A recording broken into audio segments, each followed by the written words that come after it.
तो चलिए कुछ लोग आ गए हैं, हम आज का संवाद शुरू करते हैं। गुड आफ्टरनून, हम आस्था श्रीवास्तव, शोध छात्रा, centre of science and society, university of Allahabad.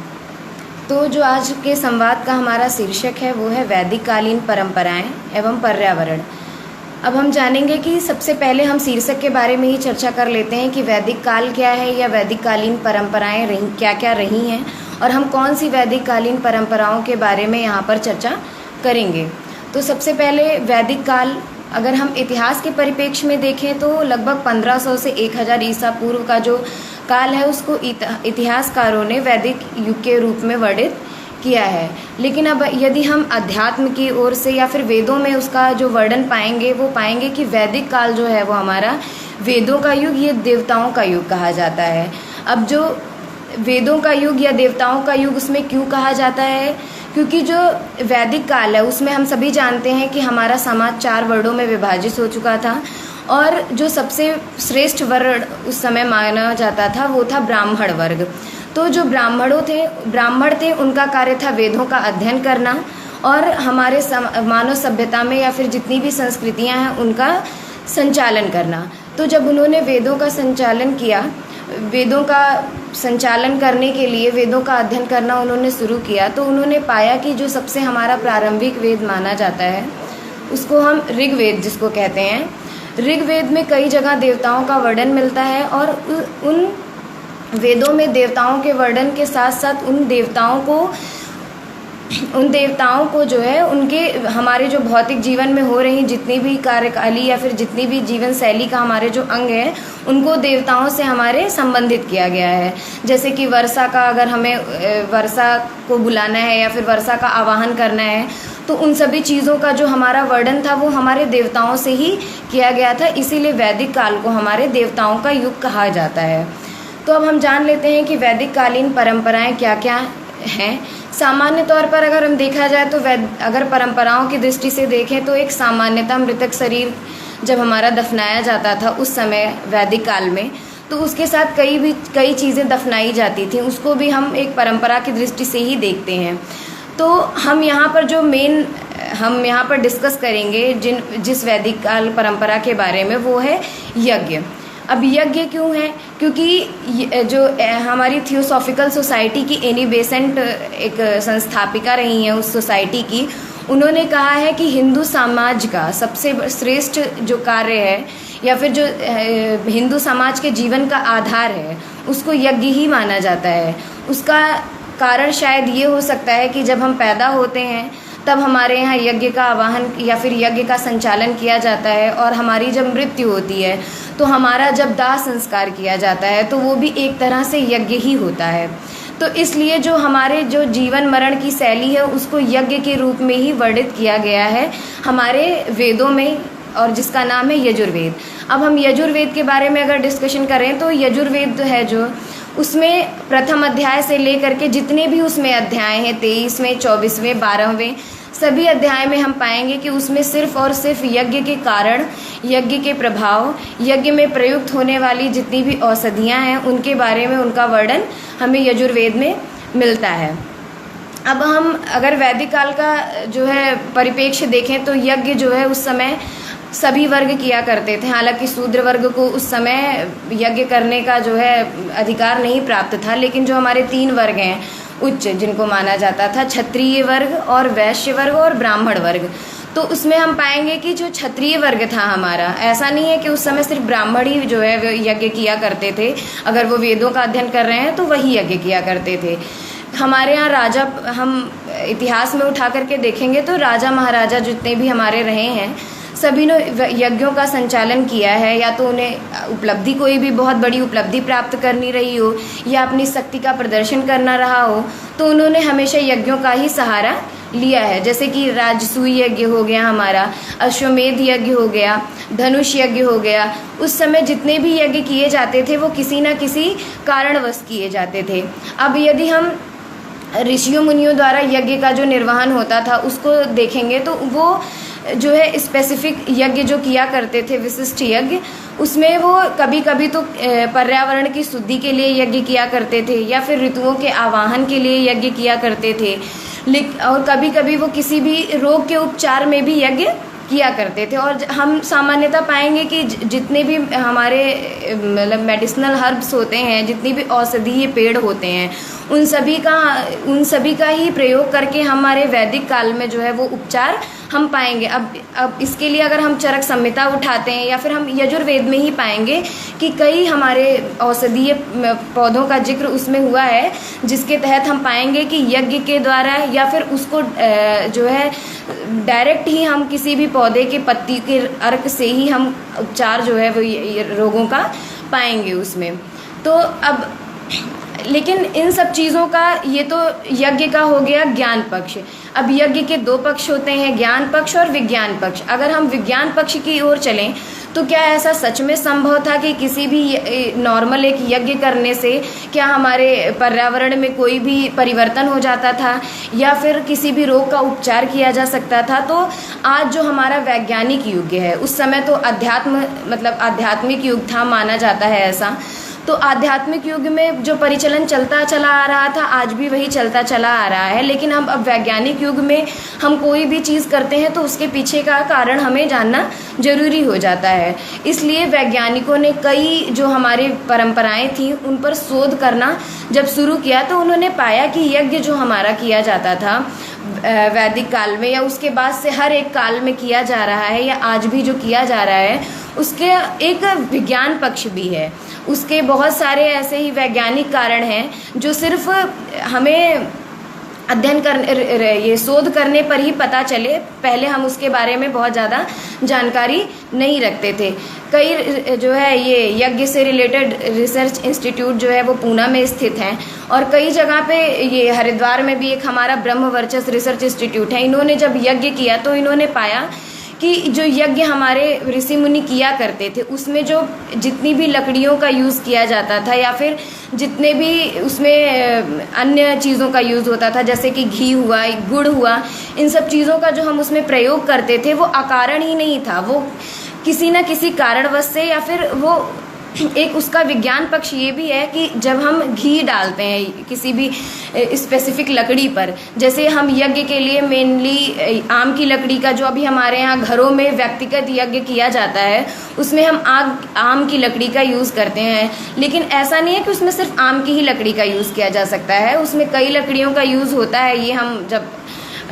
ये अध्यात्म पक्ष उठाकर देखेंगे तो हम पाएंगे कि उसमें कई लकड़ियों का यूज़ किया जाता था। और उस लकड़ी पर जब हम घी या कपूर या फिर जो है गुड़ डाल करके आग का जब आवाहन करते हैं तो ऐसा ब्रह्मवर्चस्व रिसर्च इंस्टीट्यूट में प्रूफ हो चुका है कि 10 ग्राम घी के यज्ञ में डालने से लगभग 1 टन ऑक्सीजन का उत्पादन होता है। तो उसका एक ये वैज्ञानिक पक्ष भी था जो हमारे वैदिक काल में या फिर उसके बाद भी यज्ञ जो होते रहे हैं या फिर हमारे ऋषि मुनि जो यज्ञ का आवाहन करते थे या संचालन करते थे वो यज्ञ इसीलिए किया करते थे ताकि हमारा पर्यावरण जो है वो संतुलित रहे। हम सभी जानते हैं कि हम जो सांस लेते हैं या फिर छोड़ते हैं उसमें हम कार्बन डाइऑक्साइड का उत्सर्जन कर रहे हैं। मानव सभ्यता के विकास के बाद से ही दिन प्रतिदिन हमेशा से जनसंख्या बढ़ी ही है। तो जैसे जैसे जनसंख्या बढ़ती जा रही है कार्बन डाइऑक्साइड का जो पर्यावरण में उसका जितना भी अंश है वो बढ़ता ही जा रहा है। तो उसको मेंटेन करने के लिए उसको जो है ऑक्सीजन बना रहे, उतना ही ऑक्सीजन भी हमारे लिए उतना ही ज़रूरी है। पेड़ पौधों के लिए भी ऑक्सीजन ज़रूरी है। अगर वो नहीं होगा तो पेड़ पौधे फल नहीं बनाएंगे और फल नहीं बनाएंगे तो हम जीवित नहीं रहेंगे। तो इसलिए जो ऑक्सीजन का जो भी ऑक्सीजन हम जानते हैं, ये भी जानते हैं कि पेड़ भी ऑक्सीजन देते हैं, लेकिन क्या हम सिर्फ उसी ऑक्सीजन से जीवित रह सकते हैं? सबसे ज़्यादा ऑक्सीजन अगर हम वैज्ञानिक पक्ष उठाकर देखें तो हम पाएंगे कि शैवाल एक ये पादप जगत का एक पौधा ही माना जा सकता है। इसको शैवाल से सबसे ज़्यादा ऑक्सीजन की उत्पत्ति होती है। लेकिन दिन प्रतिदिन जनसंख्या बढ़ने की वजह से पेड़ पौधों का नष्ट होना ये बहुत आम सी बात हो गई है। हम सभी जान रहे हैं कि जो है जितने भी बड़े बड़े वन हमारे रहे हैं सब नष्ट होते जा रहे हैं। धीरे धीरे ग्लेशियर्स हमारे पिघल रहे हैं जिसकी वजह से हमारी पर्यावरणीय संपदा जितनी रही है उन सभी का जो है वो सभी नष्ट होती जा रही हैं। तो ये जो ऑक्सीजन का बैलेंस है वो पर्यावरण में कैसे मेंटेन किया जाए, इसके लिए ब्रह्म वर्चस्व रिसर्च इंस्टीट्यूट ने जब शोध किया तो उन्होंने पाया कि जो यज्ञ है उसके तहत हम ऑक्सीजन का जो परसेंटेज है वातावरण में उसको मेंटेन करने में बहुत सारा योगदान यज्ञ के तहत दे सकते हैं। इसीलिए शायद हमारे ऋषि मुनि यज्ञ किया करते थे, क्योंकि माना जाता है कि उस समय ऋतुओं का आवाहन भी वो यज्ञ से ही कर लिया करते थे। अब ऐसा तो ज्ञान पक्ष ही कहता है, क्योंकि विज्ञान पक्ष के तहत तो जो हमारे मेडिसिनल स्मोक्स निकल रहे हैं यज्ञ करने के दौरान, जो भी धुआं निकलता है उसको हम मेडिसिनल स्मोक कहते हैं। विज्ञान में, अध्यात्म विज्ञान में उसको मेडिसिनल स्मोक कहा गया है। तो जो मेडिसिनल स्मोक निकलता है उसके तहत पर्यावरणीय जितने भी संतुलन हैं वो अगर डिस्टर्ब हो रहे हैं, जैसे कि अगर वो हवाएं अगर बादलों तक पहुंच रही हैं और वहां पर संघनन की प्रक्रिया हो रही है, तभी वर्षा का जो संचालन है वो हो सकता है। लेकिन उसके लिए हमें बहुत ढेर सारी मात्रा में, बहुत ज़्यादा मात्रा में जो है वो यज्ञ का संचालन करना पड़ेगा, और ऐसा अब शायद बहुत कम होता है। बहुत बड़े बड़े जो है रिसर्च इंस्टीट्यूट वगैरह में ऐसा करके देखा जा चुका है कि ऐसा संभव है, लेकिन उसके लिए आज के युग में ऐसा करना बहुत एक हमारे लिए सोचनीय बात होगी, क्योंकि आज जो वैज्ञानिक युग है हमारा, भाग दौड़ का युग जिसको कहा जा सकता है एक तरह से, तो उसमें हमारे पास इतना समय नहीं है, या फिर किसी के भी पास इतना समय नहीं है कि वो पर्यावरण को मेंटेन करने के लिए रोज इतना जो है इतने बड़े यज्ञ का संचालन करें। लेकिन हम एक तरह से ये कह सकते हैं कि अगर थोड़े थोड़े तौर पे, व्यक्तिगत तौर पे हम थोड़ा थोड़ा जो है यज्ञ का अगर संचालन किसी ना किसी जो है संस्कारों के तहत या फिर किसी विशिष्ट त्योहारों में कर सकें तो वो हमारे लिए बहुत ज़्यादा लाभकारी होता है। तो अब हम आते हैं, ये तो हो गया यज्ञ का पर्यावरण पक्ष। अब हम देखते हैं जो यज्ञ का स्वास्थ्य के प्रति योगदान है, इसकी एक अलग शाखा ही विकसित की है रिसर्च इंस्टीट्यूट वालों ने, और इसका नाम जो है वो है यज्ञ चिकित्सा। यज्ञ चिकित्सा में मेनली यज्ञ द्वारा, नाम से ही स्पष्ट है कि यज्ञ द्वारा रोगियों का उपचार इसमें किया जाता है। लेकिन वो कैसे किया जाता है या फिर क्या ऐसा संभव है?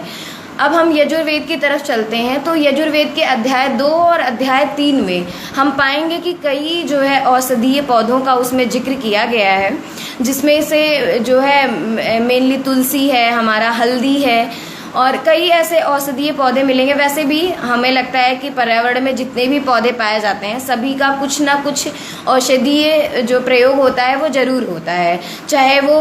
हमारे लिए हो, चाहे वो जानवरों के लिए हो, और चाहे वो पर्यावरण के लिए हो। लेकिन उसका एक जो पक्ष होता है वो औषधीय पक्ष किसी भी पेड़ का ज़रूर होता है। तो हम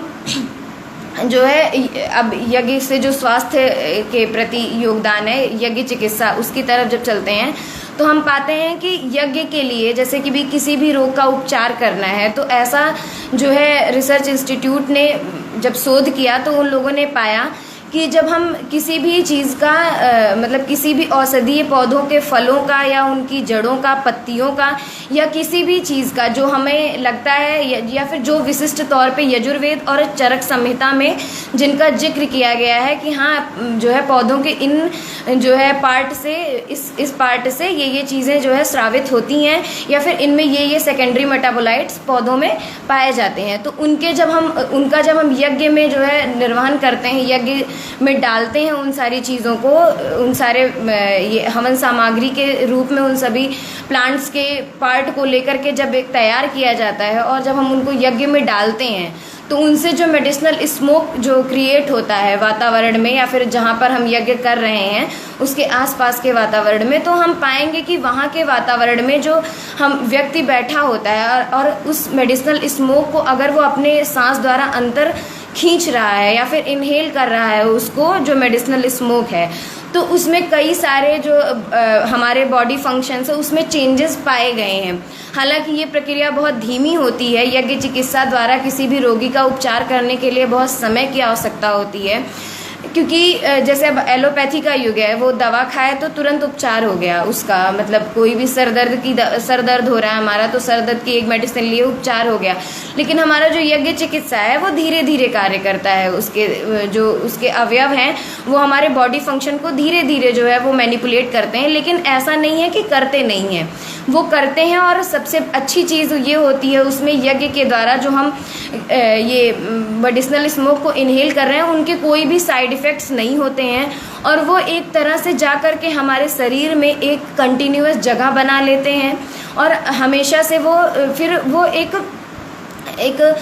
जो है हमेशा एक पार्ट के रूप में हमारे शरीर में एक वो जो सेकेंडरी मोलाइट्स हमारे अंदर, मेटाबोलाइट्स हमारे अंदर जा रहे हैं, वो हमेशा हमारे शरीर में निहित रहते हैं। और उसके बाद दोबारा अगर वो कोई रोग जो जिसका हम उपचार कर रहे हैं, वो रोग के जो वायरस या फिर जीवाणु या फिर कोई भी तथ्य जिसके तहत रोग हो रहा है वो हमारे ऊपर अटैक करेगा, तो वो जो हमारे अंदर मेटाबोलाइट्स जो हमारे रक्त में जाकर संग्रहित हो गया है वो हम फिर से एक्टिवेट हो जाएगा, और जो है वो फिर से लड़कर जो भी वायरस या फिर बैक्टीरिया जो अटैक कर रहे हैं उनसे लड़ करके हमारे जो बॉडी के अंदर इम्यूनिटी सिस्टम जो है वो स्ट्रांग करता है और उनको वो विकसित कर देता है। इसलिए जो यज्ञ चिकित्सा है हमारी, वो हमारे हिसाब से या फिर रिसर्च इंस्टीट्यूट ने जो भी हमारे सामने रिपोर्ट्स प्रस्तुत की हैं उन सभी के आधार पर हम कह सकते हैं कि एक बहुत ही अच्छी और बहुत ही जो है कंसिस्टेंट, जो एक कह सकते हैं कि बहुत कंसिस्टेंट प्रक्रिया है, या तो वो स्वास्थ्य के परिप्रेक्ष्य में हो या तो वो पर्यावरण के परिप्रेक्ष्य में हो। इसका कोई भी साइड इफ़ेक्ट भी नहीं हमें अभी तक मिला है। और सबसे अच्छी चीज़ ये है कि बड़े से बड़े रोगों का उपचार, हालांकि अभी कैंसर रोग के उपचार के लिए जो है वो शोध कर रहा है, हरिद्वार का एक इंस्टीट्यूट है और एक पूना का इंस्टीट्यूट है, वो दोनों उपचार कर रहे हैं। अभी कैंसर रोग के उपचार में सफलता शायद उन्हें नहीं मिली है, लेकिन ये है कि अभी और भी जितने भी जो है रिसर्च इंस्टीट्यूट है वो अन्य रोगों के जो है उपचार में सफलता प्राप्त कर चुके हैं। अब हम आते हैं अभी वर्तमान समय में जो हमारे आसपास फैली बीमारी है या फिर वैश्विक बीमारी इसको कह सकते हैं, कोरोना। तो जो कोरोना बीमारी फैली है उसका जो मेन कारण बताया जाता है वो एक तो वायरस है, और वो हो कहाँ से रहा है, ह्यूमन टू ह्यूमन ट्रांसमिशन से हो रहा है, और जो बॉडी फंक्शंस उससे जो डिस्टर्ब हो रहे हैं वो शायद है कि हमारा जो इम्यूनिटी सिस्टम है उसको वो बहुत ज़्यादा वीक कर देता है, और ये रिस्पिरेटरी ट्रैक्ट के तहत हमारे अंदर ये वायरस जो है वो इनहेल कर रहे हैं हम लोग उसको। इसीलिए शायद जो मास्क लगाया जाता है उसमें सबसे पहले नाक ढकी जाती है ताकि वो वायरस हमारे अंदर प्रवेश ना कर जाए। तो अब इस परिप्रेक्ष्य में अगर हम यज्ञ का सहारा लें, तो अब अगर हम यज्ञ का जो है आवाहन कर रहे हैं या फिर हम नियमित रूप से यज्ञ कर रहे हैं, और अगर हम नियमित रूप से नहीं भी कर पा रहे हैं तो भी अगर हमारे आसपास सप्ताह में एक बार भी यज्ञ हो रहा है तो हमारे जो आसपास का वातावरण है वो काफ़ी शुद्ध होता है। ऐसा एयर क्वालिटी इंडेक्स की तरफ की जो रिपोर्ट्स हैं उसमें साबित किया जा चुका है, या फिर उसमें प्रूफ है इसका कि यज्ञ करने के पश्चात वहाँ का आसपास वातावरण करीब करीब 14 दिन तक या 15 दिन तक उस जो मेडिसिनल स्मोक निकला है उसका जो असर होता है वो हमारे आसपास के वातावरण में 14 से 15 दिन तक रहता है। तो अब और अगर हम कोरोना के परिप्रेक्ष्य में देखें तो अगर हमारे आसपास यज्ञ हो रहे हैं तो पहली चीज़ तो ये है कि वो वायरस हमारे वातावरण में आ नहीं पाएगा, और अगर मान लीजिए आ भी जाता है तो अब यज्ञ के तहत अगर हम देखें तो हमारा जो इम्यूनिटी सिस्टम है, जिन स्मोक को हमने इनहेल किया है वो हमारे इम्यूनिटी सिस्टम को बहुत स्ट्रांग कर देता है, जिससे हम कई रोगों से लड़ने के लिए हमारा जो शरीर है वो प्रिपेयर हो सकता है। अब अगर हम औषधीय पौधों की तरफ चले तो शायद यज्ञ ही एक विधा नहीं है। औषधीय पौधों के मतलब को कई तरह से जो है हम अपने शरीर में ग्रहण कर सकते हैं। एक तो जैसे कि हम नॉर्मल काढ़ा बनाते हैं तो भी हम डायरेक्ट तुलसी के पत्ते वगैरह उसमें डालकर भी यूज़ करते हैं, डालते हैं और उसको ग्रहण करते हैं, तो वो भी एक तरह से औषधीय पौधों का जो है वो हमारे अंदर वो भी एक ग्रहण करना ही हुआ औषधीय पौधों का। और जो है अब यदि हम दूसरे परिप्रेक्ष्य में चलें, जैसे कि पौधों का हम एक्सट्रैक्ट निकालते हैं, जैसे हम सिरप कोई भी सिरप पीते हैं, तो हम जब सिरप पीते हैं तो वो क्या होता है, वो एक तरह से औषधीय पौधों का एक्सट्रैक्ट ही होता है। अब जो औषधीय पौधे हैं उनका एक्सट्रैक्ट कैसे तैयार किया जाता है, तो वैज्ञानिक तौर पर हम एक्सट्रैक्ट तो जो है वो लैब में हम कई मशीन, लेकिन अगर हम घर में देखें तो उसको जो है अगर उसको किसी भी जो पार्ट है पौधों का जिसका हमें एक्सट्रैक्ट तैयार करना है, जैसे मान लीजिए हमें अजवाइन का एक्सट्रैक्ट तैयार करना है, तो हम अजवाइन के बीज को ले करके अगर हम उसमें पानी डाल करके उसको गर्म करते हैं, तो जब हमारा पानी 1/4 रह जाए तो जो हमारे पास जो कंसनट्रेटेड जो हमको लिक्विड प्राप्त हो रहा है वो एक तरह से हमारे उस अजवाइन पौधे का वो एक्सट्रैक्ट ही होता है। तो उसका जो सेवन किया जाता है वो अभी हमारे शरीर के लिए बहुत ज़्यादा लाभदायक होता है, और वो भी हमारे शरीर में, अब जैसे अजवाइन के लिए अगर कहें तो वो इम्यूनिटी हमारे शरीर में डेवलप करता है और उसकी तासीर जो है अजवाइन की वो गर्म होती है। लेकिन अब अगर कोरोना के परिप्रेक्ष्य में हम देख रहे हैं तो हम कई चीज़ें हैं जिसका हम अगर रोज़ाना सेवन करें तो हम कोरोना जैसी बीमारी से दूर रह सकते हैं, जैसे कि तुलसी है, हल्दी है, आंवला है, इन सब चीज़ों का अगर हम डेली जो है वो सेवन कर रहे हैं तो हम कोरोना जैसी बीमारी से दूर रह सकते हैं। और ज़रूरी नहीं है कि हम यज्ञ ही करें या फिर हम जो है एक्सट्रैक्ट तैयार करें तो ही करें, हम दूध में भी हल्दी का सेवन करके इम्यूनिटी को अपने स्ट्रॉन्ग कर सकते हैं, और जो है उससे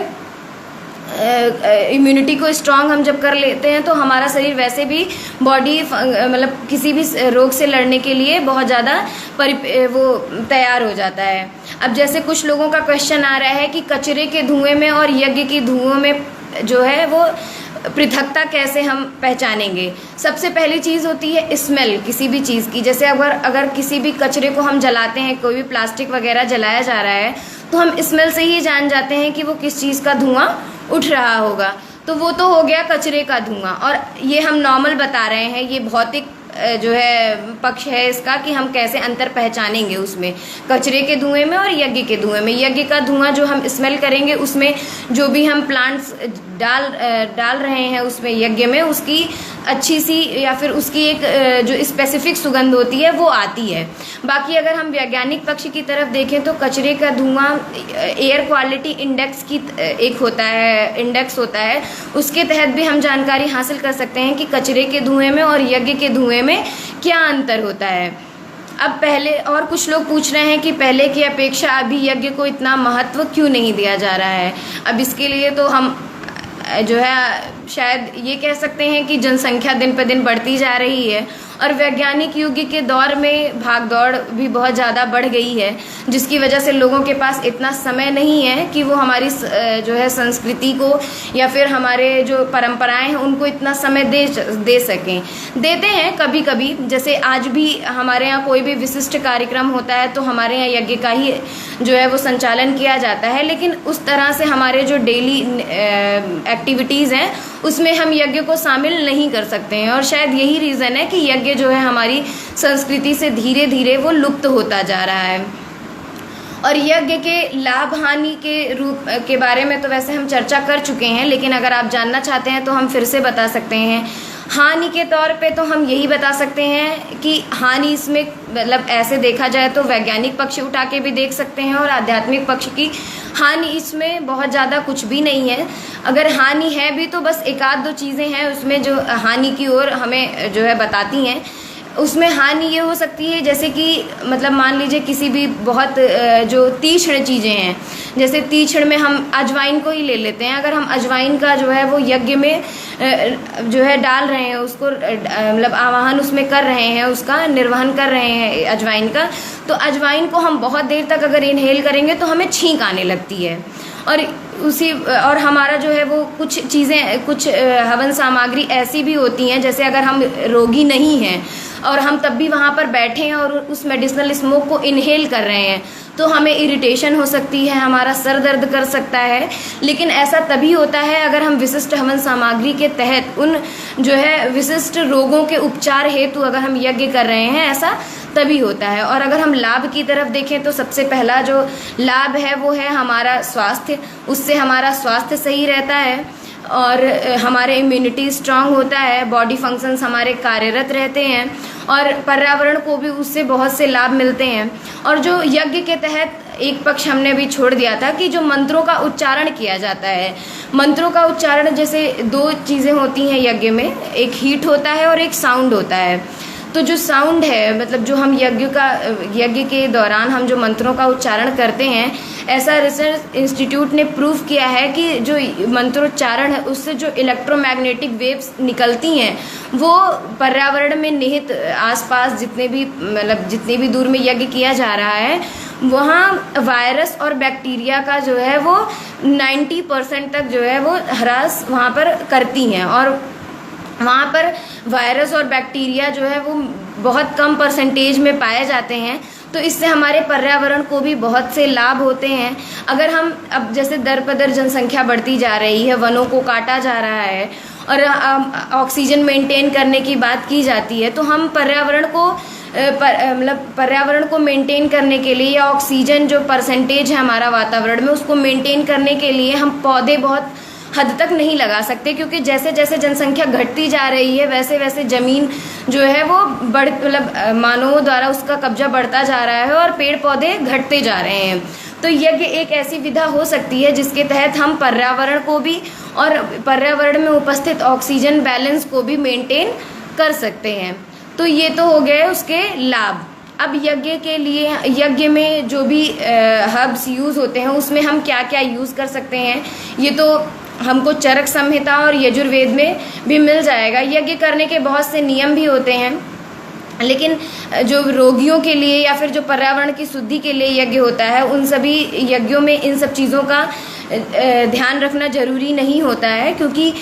जब हम पर्यावरण के लिए यज्ञ कर रहे होते हैं तो उसमें से जो विशिष्ट सामग्री है, उसमें से जो मेडिसिनल स्मोक निकल रहा है वो सिर्फ पर्यावरण को इफेक्ट करता है, बॉडी को भी हमारे करता है, लेकिन उस हद तक नहीं करता है, क्योंकि वो पर्यावरण के लिए ही उपयुक्त हवन सामग्री का उसमें उपयोग किया जा रहा है।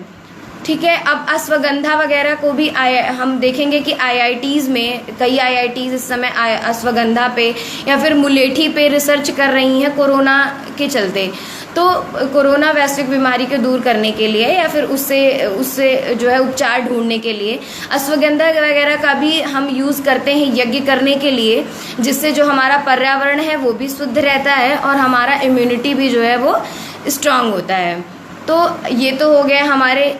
वैदिक कालीन परंपराएं एवं उनका पर्यावरण। तो अब हम कंक्लूज़न की तरफ अगर चलते हैं तो हम बस इतना कहना चाहेंगे कि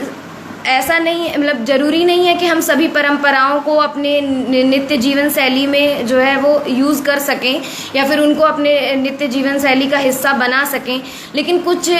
चीज़ें ऐसी हैं जो हम कभी कभी तो विशिष्ट त्योहारों पर या फिर कभी कभी करके जो है हम पर्यावरण को भी और अपने शरीर को भी उससे लाभ दे सकते हैं। तो इसलिए मेरा तो यही मानना है कि हम अगर पेड़ लगा करके या फिर जो है लोगों को इस समय मतलब कि औषधि बांट करके अगर हम जो है उन्हें लाभ नहीं पहुंचा सकते हैं, तो हम कम से कम कुछ चीज़ें ऐसी हैं जैसे यज्ञ करके या फिर हम जो है उन्हें मतलब घरेलू उपचार करके उनका रोगोपचार एवं पर्यावरण को हम जो है काफ़ी हद तक लाभ पहुंचा सकते हैं। धन्यवाद।